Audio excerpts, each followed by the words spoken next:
പ്രിയ കുട്ടികൾക്ക് സാദര നമസ്കാരം.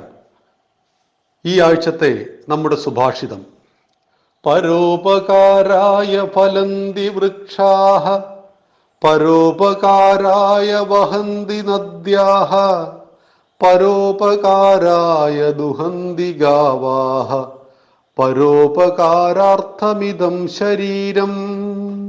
അർത്ഥം: മറ്റുള്ളവർക്ക് കൊടുക്കുവാൻ വേണ്ടിയാണ് വൃക്ഷങ്ങൾ കായ്ക്കുന്നത്.